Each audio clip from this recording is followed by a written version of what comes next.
오늘 교환을 우리가 받아 들었는데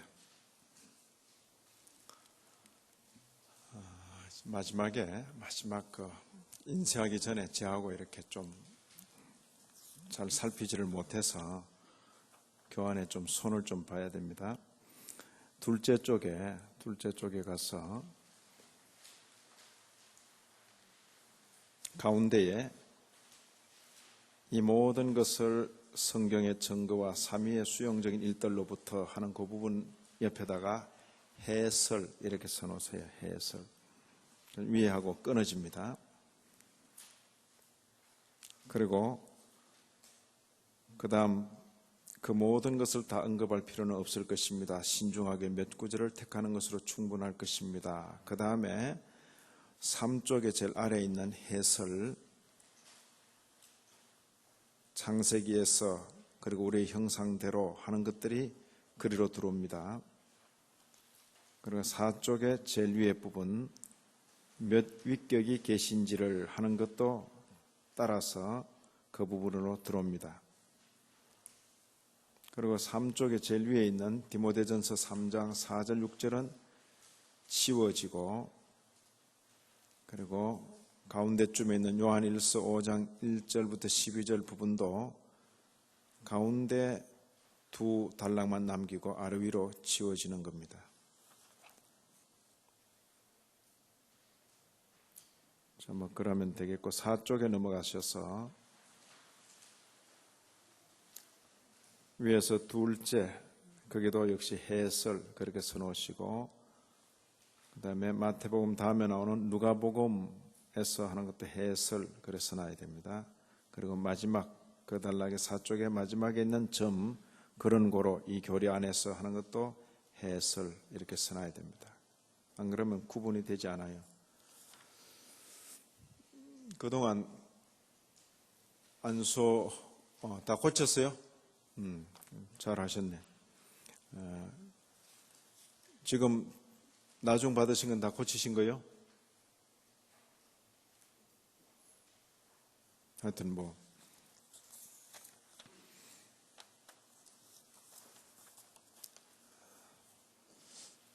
자, 요한복음 14장 16절 17절 요 절을 같이 읽도록 하십니다.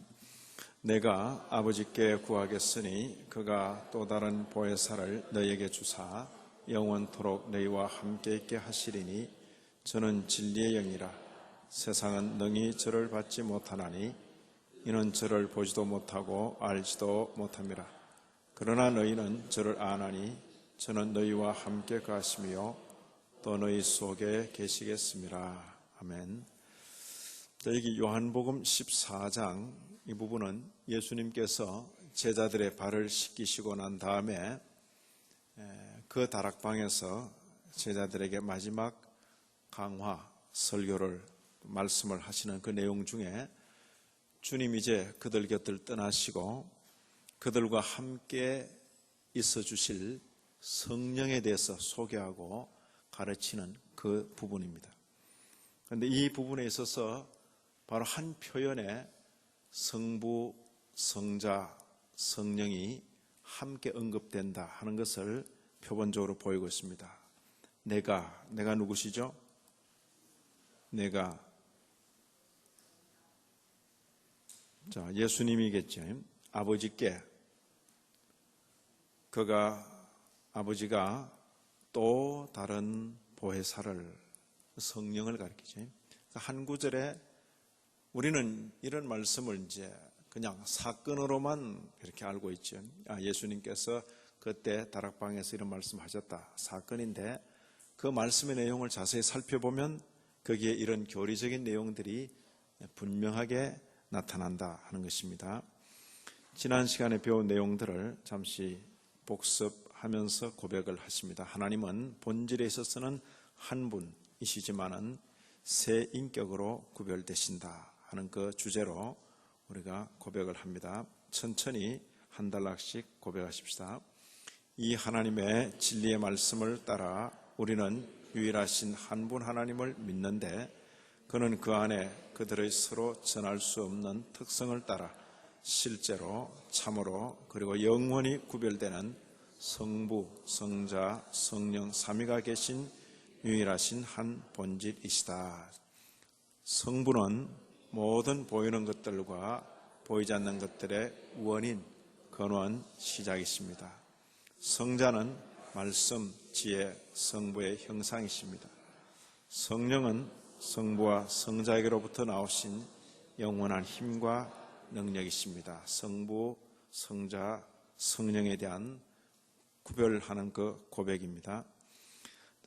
계속 고백합니다. 하지만 하나님은 이 구별에 의해 셋으로 나누어지지 않는데 이는 성경이 우리에게 성부, 성자, 성령 각 위가 하나님의 인격적 현존을 가지며 그들의 특성에 의하여 구별된다고 가르치기 때문이며 오히려 그러한 방식으로 이 삼위가 오직 한 분이신 하나님이십니다. 그러므로 아버지는 아들이 아니시며 아들은 아버지가 아니시며 같은 방식으로 성령은 아버지도 아들도 아닌 것이 분명합니다. 하지만 그렇게 구별되는 이 위격들은 나뉘거나 섞이지 않습니다. 이는 성부가 우리의 살과 피를 가지지 않으셨으며 성령도 그러하며 오직 성자만 가지셨기 때문입니다. 성자만 가졌다 할 때 성자만 뭘 가졌다고요? 살과 피를 가지셨다, 그런 뜻입니다. 자, 계속 고백합니다. 성부는 성자 없이나 혹은 성령 없이 계신 적이 없었습니다. 왜냐하면 이 세 위격은 하나요 동일한 본질 안에 있으며 영원에 있어서 동등하시기 때문입니다. 첫째도 없고 마지막도 없습니다. 왜냐하면 그 셋 모두가 진리, 능력, 선, 자비 안에서 하나이기 때문입니다. 이렇게 이제 지난 시간에 고백을 했습니다.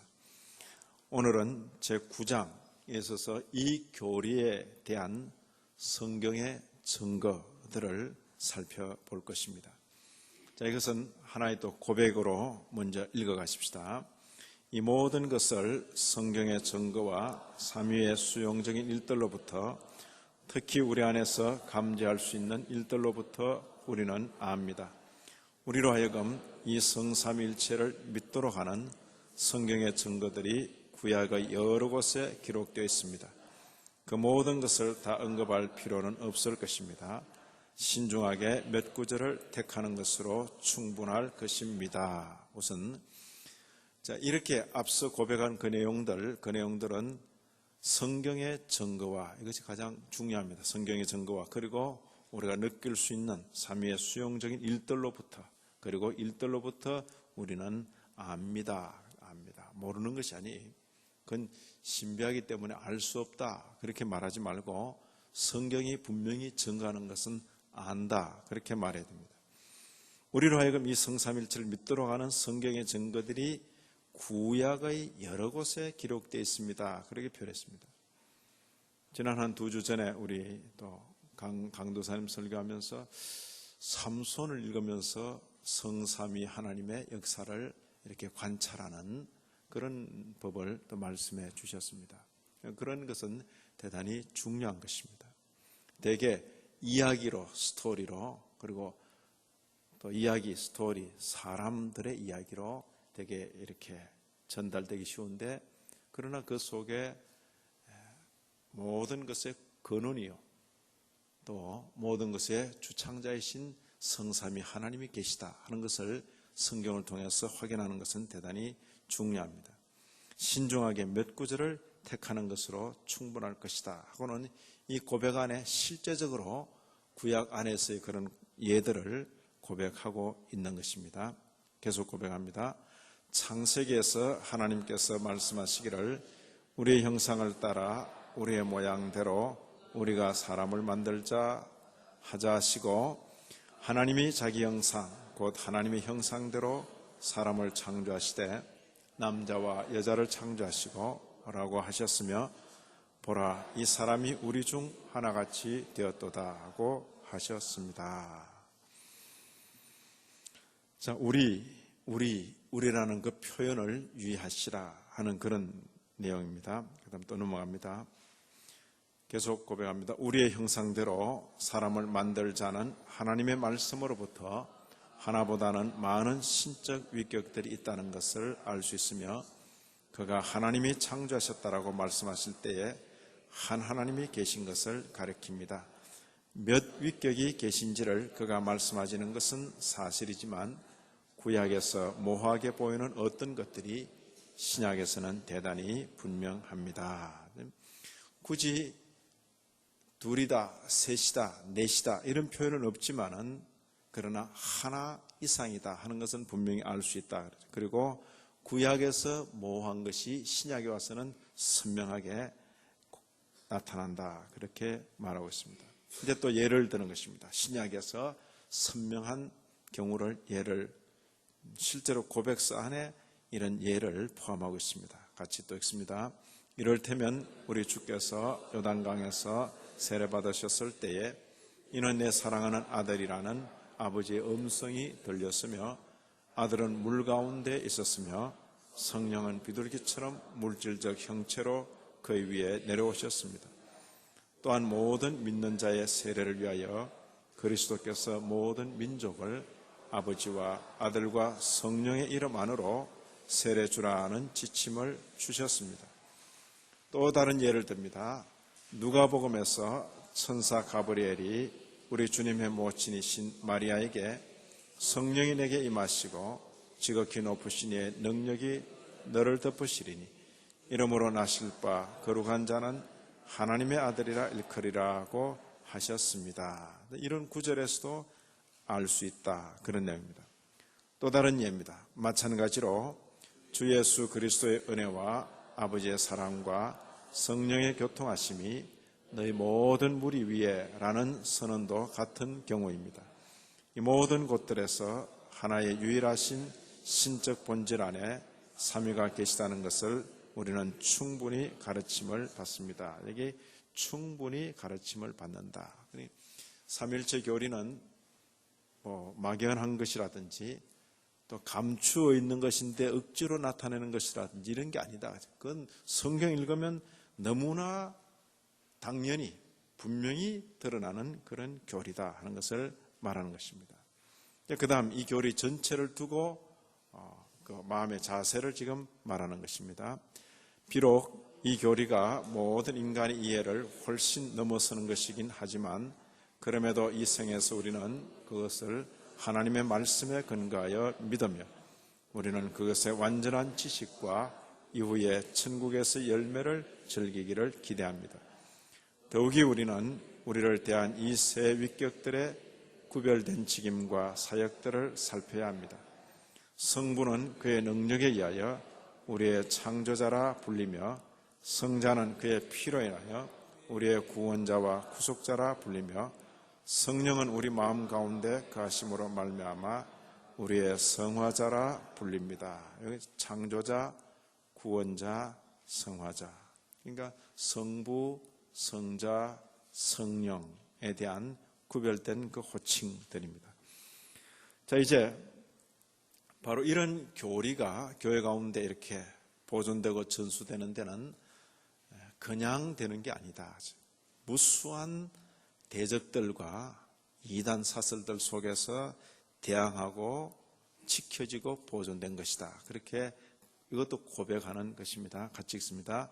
삼일체 교리의 교리는 사도시대 이후로 오늘에 이르기까지 참된 교회 안에서 언제나 유지되고 보존되어 왔는데 유대인들, 무슬림들, 그리고 말시온, 마니, 브락세아스, 사벨리우스, 사모사타의 바울, 아리우스, 기타 그와 같은 정통 교부들로부터 정당하게 정죄받은 잘못된 기독교인들과 이단들에 대항하여 유지되고 보존되어 왔습니다. 기타 이렇게 정통 교부들로부터 정당하게 정죄받은, 이건 가로 안에 치고 기타 그와 같은 잘못된 기독교인들과 이단들 위에 이 예라 그 말이에요. 이런 잘못된 기독교인들과 이단들에 대항하여 유지되고 보존되어 왔다 하는 것을 함께 고백하고 있습니다.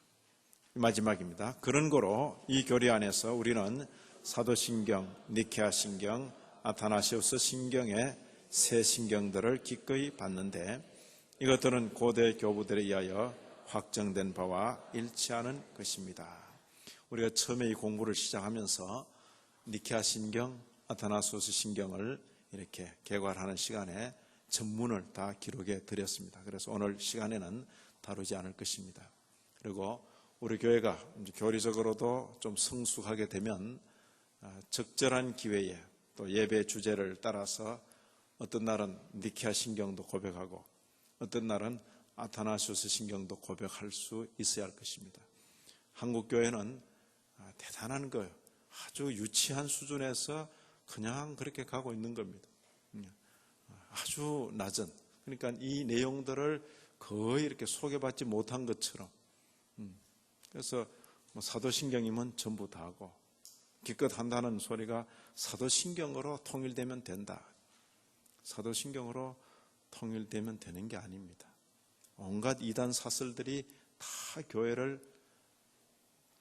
자기 안방 마당처럼 그렇게 딛고 다닌다 그 말이에요. 그래도 전혀 구분도 되지 않고 이런 현상은 우리가 넘어가야 합니다. 여기 사도신경, 니케아신경, 아타나시우스 신경 이것은 고대 신경 중에서 정식 개혁교회 안에서 채택된 그런 신경들로서 예배 중에 함께 고백할 수 있는 그런 내용들인 것입니다. 자, 차례대로 우리가 함께 읽어 내려가면 우리가 긴 고백을 비교적 깁니다. 오늘 내용이 긴데 성경의 증거라는 것이 중요합니다. 성경의 증거. 이 성삼일체에 대한 고백이 어느 누구의 연구가 아니고 성경이 증거하는 대로다 그 이야기입니다. 그리고 성경이 증거할 때 삼위 하나님을 우리가 구별하여 알 수 있는 삼위의 수용적인 일들이라 이렇게 표현했습니다. 그리고 우리 안에서도 감지할 수 있는 그런 일들로부터 우리는 안다 그렇게 표현했습니다. 자, 구약의 여러 곳에 기록되어 있다라고 표현했습니다. 그리고 몇 구절을 택하는 것으로 충분하다. 그 외에 이제 성경 통해서 다양하게 살피는 것은 여러분의 자유고 또 성경 공부하면서 또 그런 관점으로 살펴볼 수도 있습니다. 또 성경학자들 중에는 어떤 분들은 구약 속의 그리스도라 그런 제목으로 아주 두꺼운 책을 쓰신 분도 있습니다. 그러니까 그건 이제 관심에 따라서 참고하실 것입니다. 여기 첫 번째 고백에서 창세기 1장 26절 27절을 예를 들고 있습니다. 하나님께서 사람을 창조하실 때 표현하신 것, 우리의 형상을 따라 우리의 모양대로 우리가 사람을 만들고 이런 표현을 하셨는데 우리라는 표현을 통해서 우리는 되게 오늘날 신학계에서는 위험적 그런 복수다 이렇게 표현하지만은 이 우리라는 복수 형태에서 하나 이상이다 하는 것을 느낄 수 있는 것입니다. 그리고 창세기 3장 22절에 와서 범죄한 그 인간들을 에덴에서 쫓아낼 때에 보라 이 사람이 우리 중 하나같이 되었다 이런 표현을 하신다 그 말이에요. 창세기 바로 1장 3장에 이런 표현이 나온다 그 이야기입니다. 성경 처음부터 여기 계속해서 하나보다는 많은 신적 위격들이 있다 하는 것을 알 수 있다 그랬어요. 그렇지만 한 하나님이시다 하는 것은 부인할 수 없다.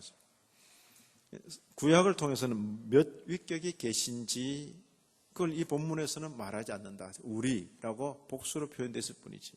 그러나 이것이 신약에서는 분명하다. 분명하다 혹은 모호하다. 서로 반대되죠. 구약에서 모호하게 보이는 어떤 것들이 신약에서는 대단히 분명하다. 바로 그러고는 요한복음 14장 16절 17절을 증거 구절로 이렇게 표현하는 것입니다.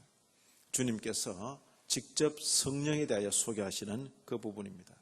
내가 아버지께 구하겠으니 그가 또 다른 보혜사를 너에게 주사. 바로 한 구절 안에 내가라고 말하는 주님 성자가 계시고 성자가 아버지라 부르는 성부가 계시고 또 다른 보혜사라 불리우는 성령이 계시다. 여기 저는 진리의 영이라, 성령, 또 다른 보혜사를 가리켜 진리의 영이라 이렇게 표현하는 것입니다. 여기 또 다른이라고 굳이 쓴 이유가 뭐죠? 또 다른 보혜사, 주님 자신이 보혜사, 위로자, 대언자이시기 때문에 주님 아니고 주님과 같은 그 일을 하시는 분, 그런 면에서 성령을 가리켜 또 다른 보혜사라 이렇게 표현하는 것입니다. 앞에 읽은 것은 우리가 요한복음 14장입니다. 그런데 바로 뒤에 나오는 것은 요한복음 15장입니다. 15장 같이 한번 읽습니다. 내가 아버지께로서 너희에게 보낼 보혜사 곧 아버지께로서 나오시는 진리의 성령이 오실 때에 그가 나를 증거하실 것이요. 그렇죠? 내가 누구죠? 주님께서 아버지께로서 너희에게 보낼 보혜사, 내가 보낸다 이런 표현을 씁니다. 아버지가 보내는데 또 내가 보낸다 이런 표현도 씁니다.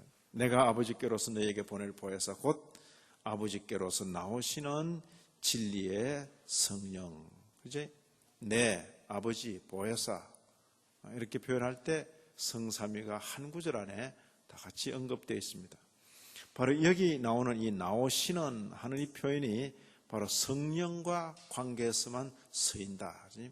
성자를 표현할 때는 출생하셨다, 이렇게 영원 전에 출생하셨다 이런 표현을 쓰지만은 성령과 관계에서는 나오신다 이런 표현을 쓰는 것입니다. 그래서 우리의 이 교리적인 이런 내용들은 성경대로, 성경에 있는 그대로 가능한 한 이렇게 그걸 빼버리지 않고 거기다 뭘 더하지 않고 성경대로 고백하기를 원하는 그런 자세입니다. 신앙생활을 하면서도 성경을 참고로 하는 신앙생활이 있으면 성경을 참고로, 자기 상식대로 자기 생각대로 살아가다가 성경은 참고로, 그래서 자기가 필요한 구절만 떼서 인용하는 그런 식의 신앙생활이 있습니다. 오늘날 이 현대의 거의 대부분의 신앙생활 형태가 바로 그런 형태입니다. 예수를 믿는다 그러고 신앙생활을 한다는데 자기 생각대로 나가다가 필요하면 성경 구절 인용하는 겁니다. 그런 방식이 심지어 목사들에게도 있는 방식입니다. 자기 하고 싶은 말 하기 위해서 성경을 인용하는 것입니다. 그것은 대단히 조심스럽습니다. 저 자신이나 저의 동료들이 주장하는 바는, 또 저의 선생들이 주장하는 바는 그게 아니고 성경을 따라가라. 성경을 따라가라. 성경이 멈추는 곳에 너도 멈추어라. 성경이 말하면 너도 말해라.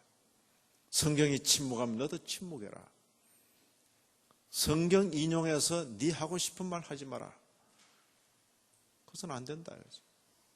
설교가 자기 하고 싶은 말 하기 위해서 성경 인용하는 게 설교 아닙니다. 설교는 목회자가 비록 하고 싶은 말이 있더라도 억제하고 절제를 당하면서 성경에 있는 말씀을 착실히 소개하고 그 교훈을 드러내는 데서 멈춰야 된다 그 말이에요. 말을 절제받는 것이, 이 자리에 섰다고 마이크를 잡았다고 함부로 말하면 안 되는 것이라고 말이에요. 이 개혁교회 설교자의 자세입니다. 자, 여기 성경대로 사도행전 2장 32절 34절은 주님께서 부활 성천하시고 그리고 오순절 성령 강림이 있고 난 다음에 그게 놀라는 대중들을 향해서 베드로 사도가 설교할 때에 표현한 표현입니다. 베드로 사도의 그 설교 중에 나오는 한 대목입니다. 이 예수를 하나님이 살리신지라 우리가 다 이 일의 증인이로다. 하나님의 오른손으로 예수를 높이심에 그가 약속하신 성령을 아버지께 받아서 너희 보고 듣는 이것을 부어주셨느니라. 자, 베드로 사도의 이 설교에 불과 한 석 절에 예수, 하나님, 성령, 그렇죠? 자연스럽게 이렇게 표현되는 것이 굳이 성삼일체라 그런 표현을 안 써도 사실적으로 실제로 이렇게 표현이 되고 있는 것입니다. 예수, 하나님, 성령.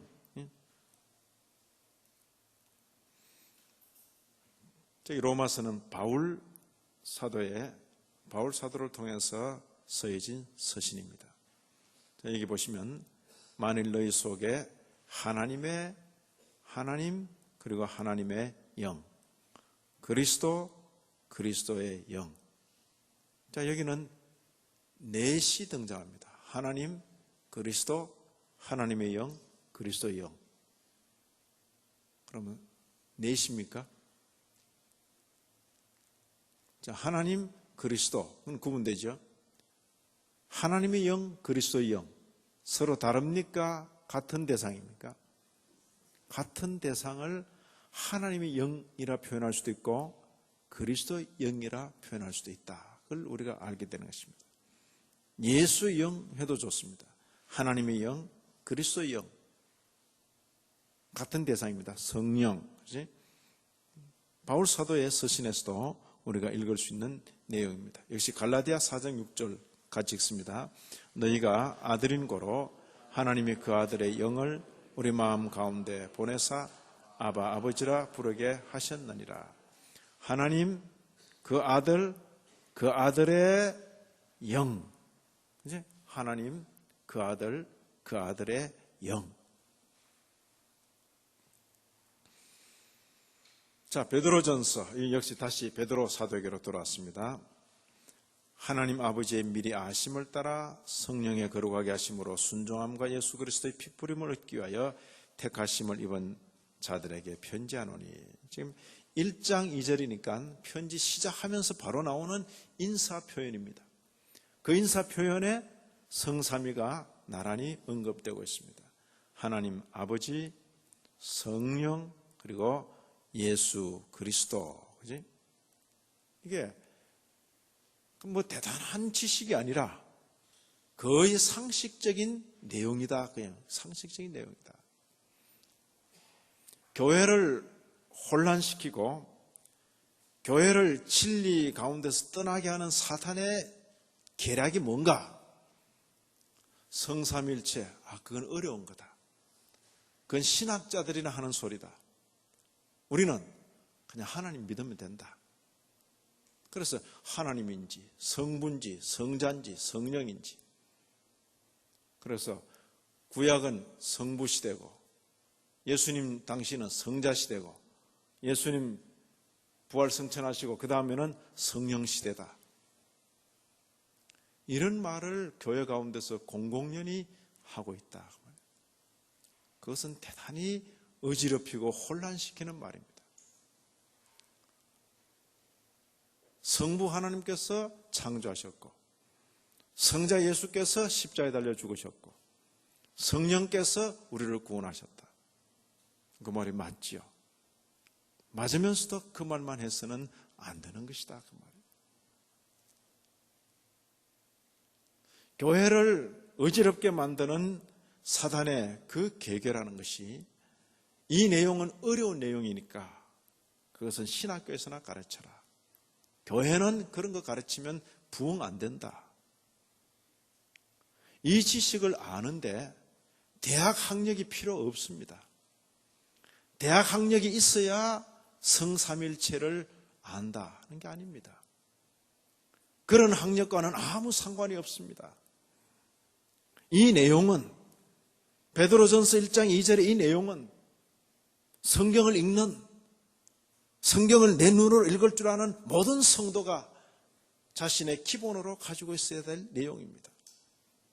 글자를 모르는 성도라도 성경의 내용을 말씀으로 듣는 성도라면 누구나 기본적으로 가지고 있어야 될 내용이다. 그 말이에요.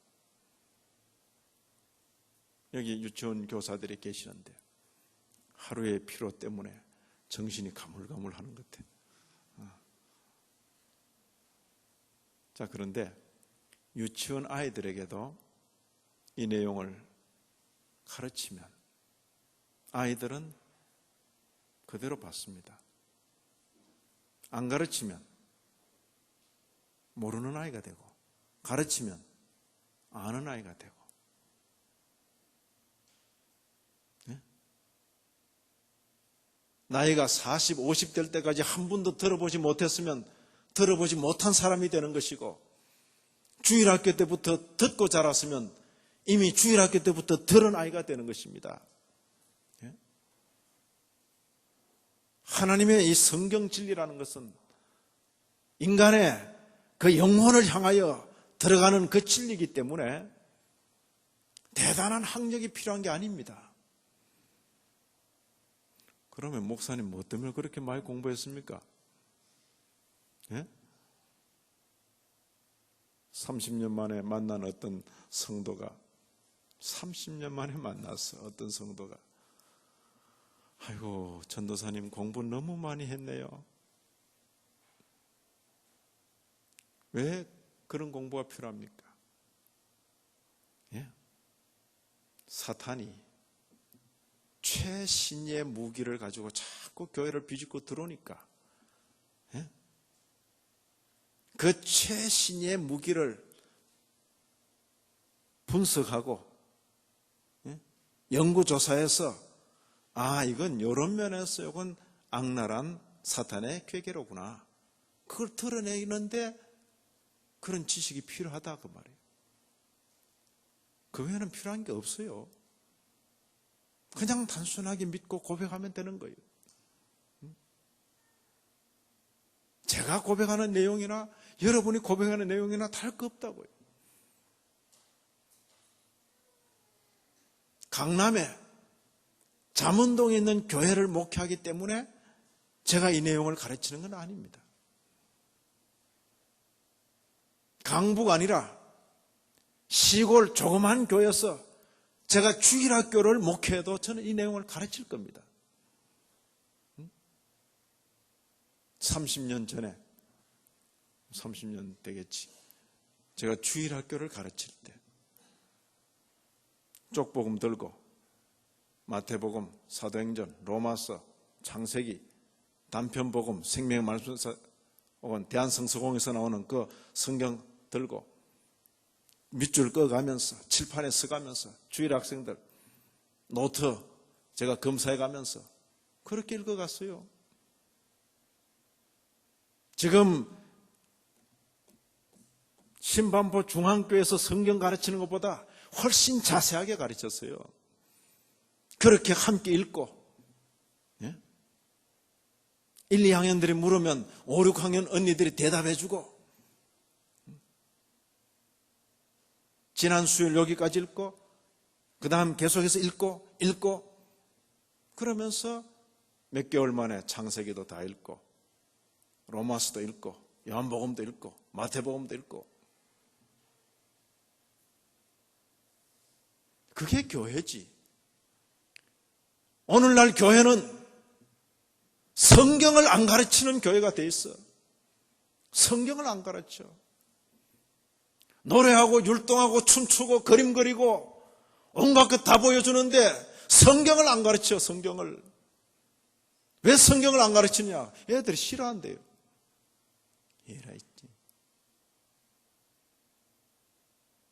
애들 싫어하는 공부는 시키면서 교회가 성경을 안 가르치면 어디서 가르칠 겁니까?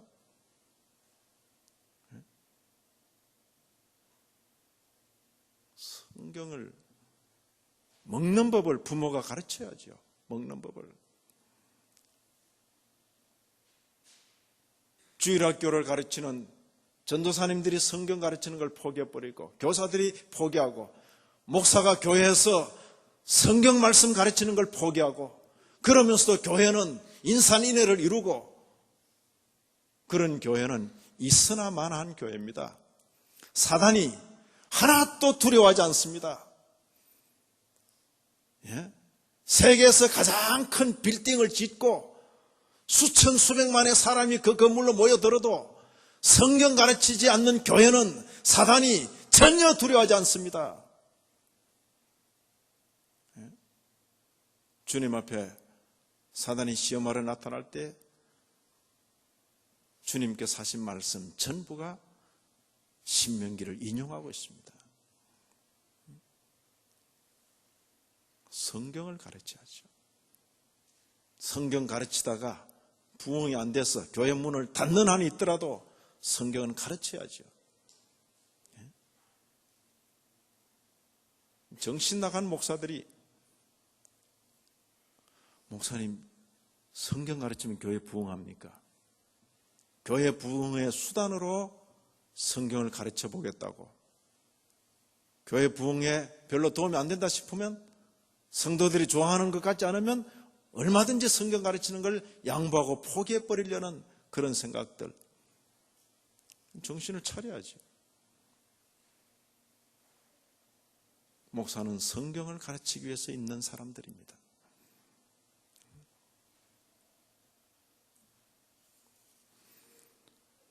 베드로 사도의 이 편지를 열자마자 나오는 표현입니다.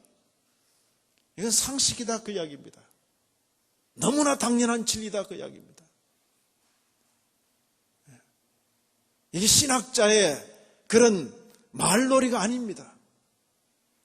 성부, 성자, 성령, 신적 본질에 있어서는 하나이시나 삼위로 계시는 성삼위일체이신 하나님. 요한일서에서도 그렇습니다. 그의 성령을 우리에게 주심으로 우리가 그 안에 거하고 그가 우리 안에 거하시는 줄을 아느니라. 아버지가 아들을 세상의 구주로 보내신 것을 우리가 보았고 또 증거한다. 성령, 아버지, 아들. 성경 펴는 데마다 나온다 그 이야기입니다. 하나님, 예수, 성령. 성령, 하나님, 아들. 자, 유다서는 한 장으로 되어 있습니다. 제가 이렇게 선언하니까 목사님 장이 빠졌습니다. 그래요. 장이 빠졌지. 1장 전하면 돼요. 2장 없어요. 1장뿐이에요. 유다서 20절, 21절입니다.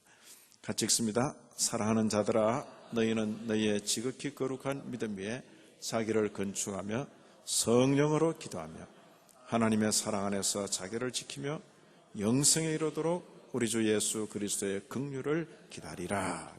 성령 하나님 주 예수 그리스도. 그러니까 성경의 구구절절이 그거 없이는 되지를 않는다 그 말이에요. 그런데 왜 이 내용을 신학교에서나 가르치라 그러고 목사님처럼 공부 많이 한 사람이나 하는 이야기지 왜 교회 와서 그런 거 합니까? 교회가 이런 거 안 하면 뭐 합니까? 하나님 믿노라 하면서도 자신이 우상 앞에 있는지 하나님 앞에 있는지 분간도 안 되고. 교회 정신을 차려야 됩니다. 교회. 요한계시록에서도 역시 바로 이런 표현이 나옵니다. 요한계시록 시작하면서 이것도 1장 4절 5절입니다. 요한은 아시아에 있는 7교회에 편지하노니 해놓고 이제도 계시고 전에도 계시고 장차 오실 그 보좌 앞에 7 영 충성된 증인으로 죽은 자들 가운데서 먼저 나시고 땅의 임금들의 머리가 되신 예수 그리스도로 말미암아 은혜와 평강이 너희에게 있기를 원하노라. 한 분도 빠지면 안 되는 거예요. 성삼위 하나님으로 말미암아 은혜와 평강이 너희에게 있기를 원하노라.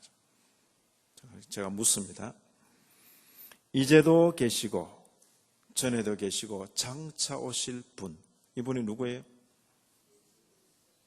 자, 이분이 누구예요? 예수 그리스도. 우리 유치원 교사들은 목사님 이러면 안 돼. 누구예요? 자, 그러니까 정신 안 차리면 헛발 디딘다 그 말이에요. 네?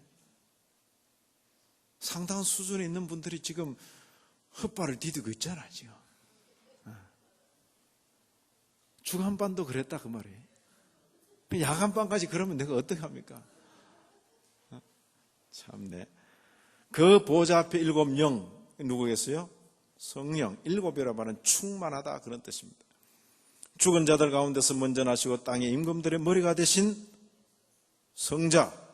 그러면 제일 앞에 누구 계세요? 이제도 계시고 전에도 계시고 장차 오실 누구를 이렇게 표현했어요? 성부를 이렇게 표현한 것이에요. 네?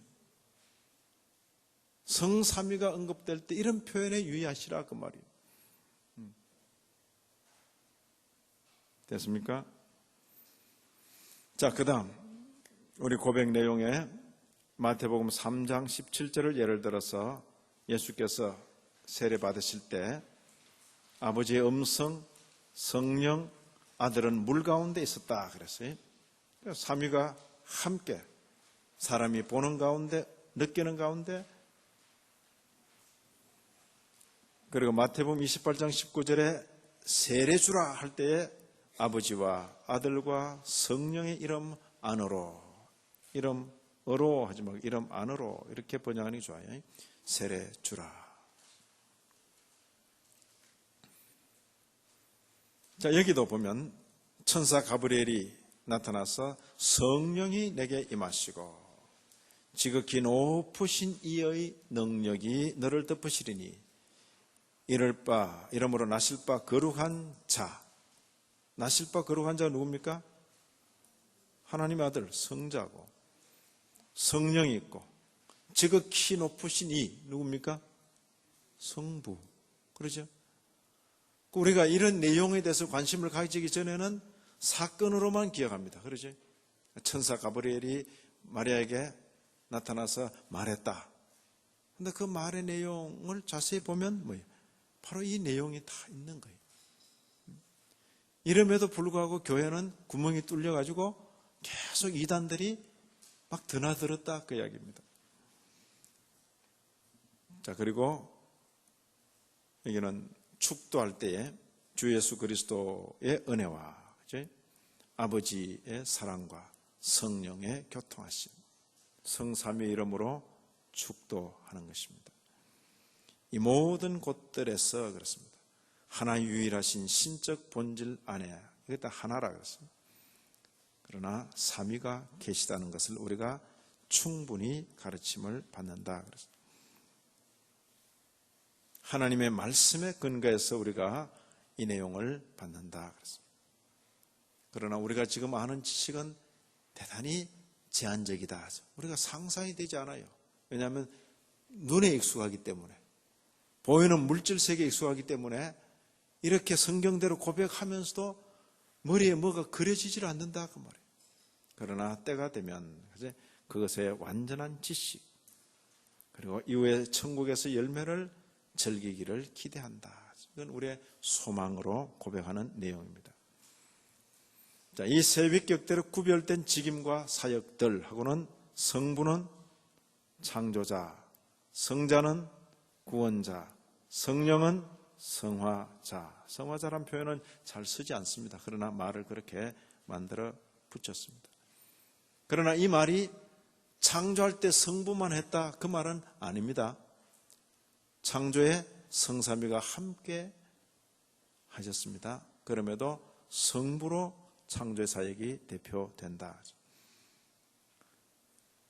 십자가에 달리신 분은 성자이십니다. 성부가 달린 게 아닙니다. 그러나 구속의 역사는 성삼위의 역사입니다.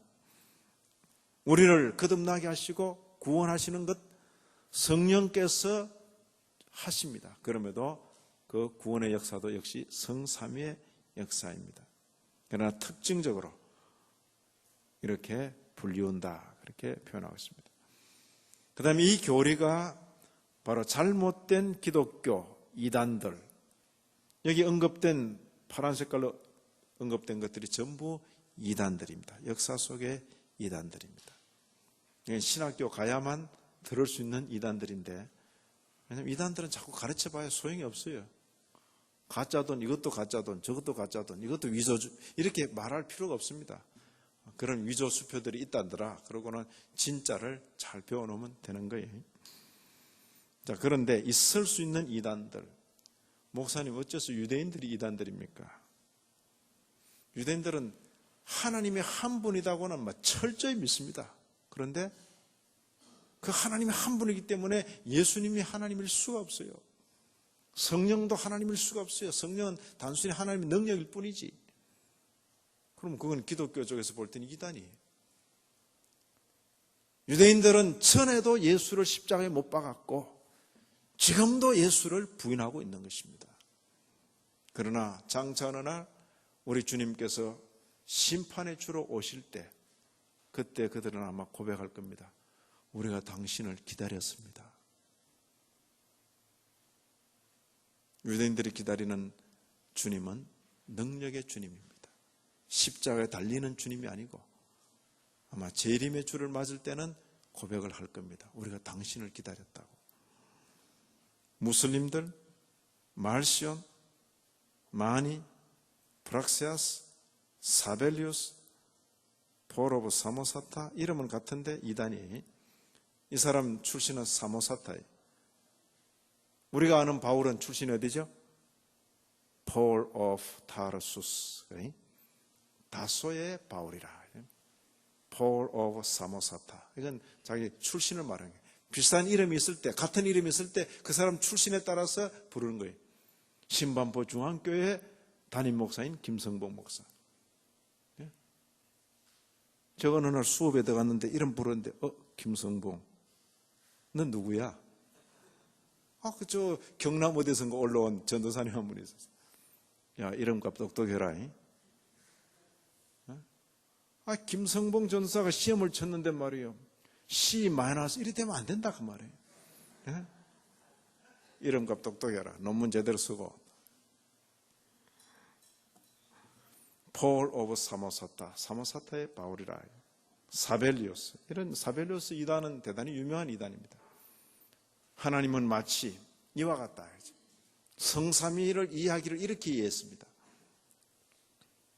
물이 추우면 얼음이 되고 따뜻하면 녹아서 물이 되고 더 뜨거우면 전기가 돼 수증기가 되듯이 성부가 있다가 성자로 다시 성령으로 구약시대 때는 성부로 나타나시고 신약 때는 성자로 나타나시고 오늘날은 성령으로 나타나셨다.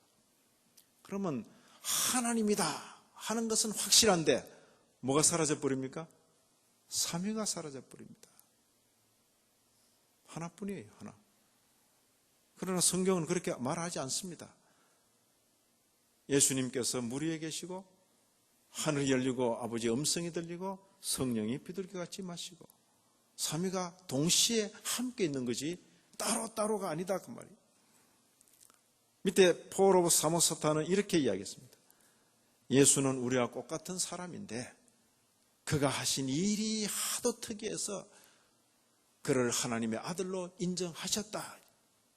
역동적인 단일신은. 그죠? 예수님의 인성이 강조되면서 신성은 사라져버리는 것입니다.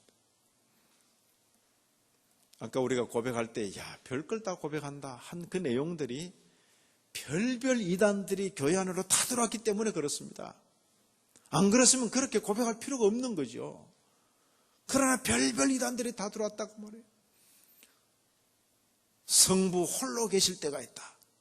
성자 홀로 계실 때가 있다. 지금은 성령이 홀로 계신다. 이런 소리 하니까 성부 홀로 계신 때가 없었고 성자 홀로 계신 때가 없었고 성령 홀로 계신 때가 없었다. 그렇게 말하는 것이다.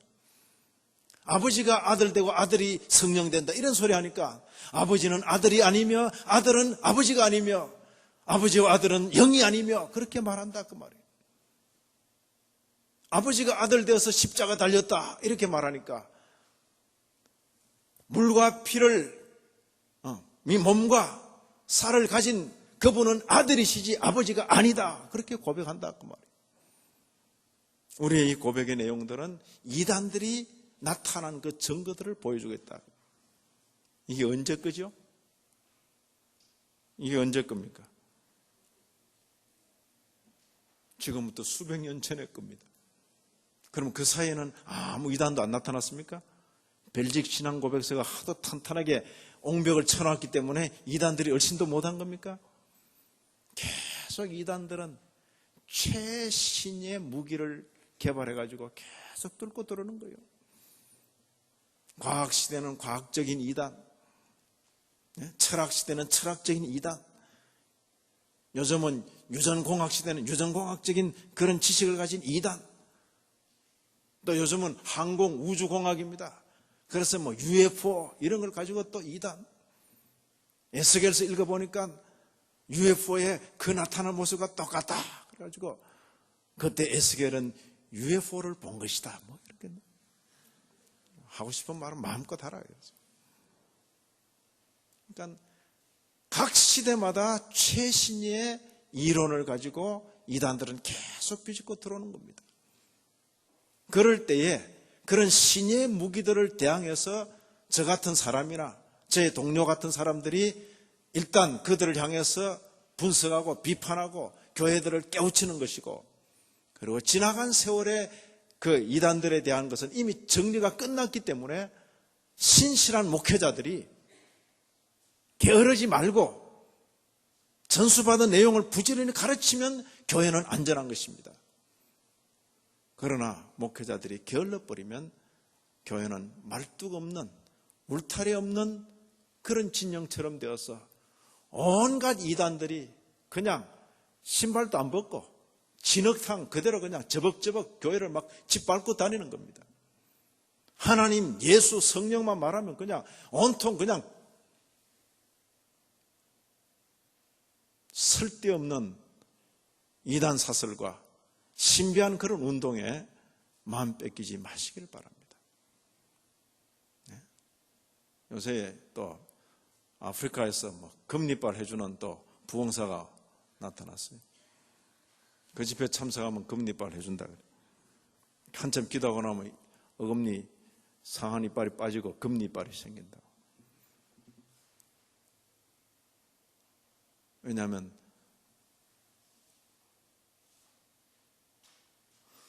금리빨이 생기는지 안 생기는지 난 상관이 없어요. 그런데 쫓아다니지 마세요.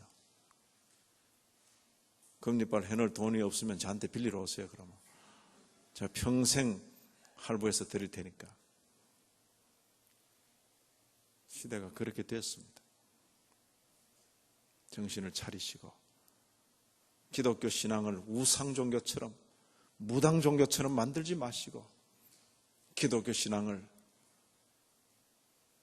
영적이고 도덕적이고 수준 있고 교양 있고 지성적이고 시대를 열어가고 깨우쳐가고 하는 그런 신앙으로 지켜가 주시기를 진심으로 바랍니다.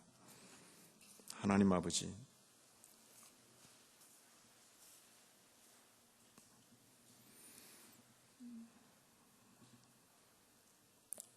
우리에게 전수해 주신 귀한 내용들을 인하여 감사를 드립니다. 게으르지 않도록 하시고 말씀을 전하는 자나 전해받는 자들이 이 시대 앞에서 진리를 받은 자들로 감당하며 살게 하여 주옵소서. 교회를 산 위에 세운 동네처럼 든든히 세워 주옵시고 많은 교회들이 바라보고 방향을 잡을 수 있는 등대와 같은 교회로 세워주시기를 진심으로 바랍니다. 이 교회를 출입하는 모든 주의 성도들이 그 사명을 잘 감당할 수 있도록 은혜를 다하여 주옵소서. 예수님 이름으로 기도 올리옵나이다. 아멘.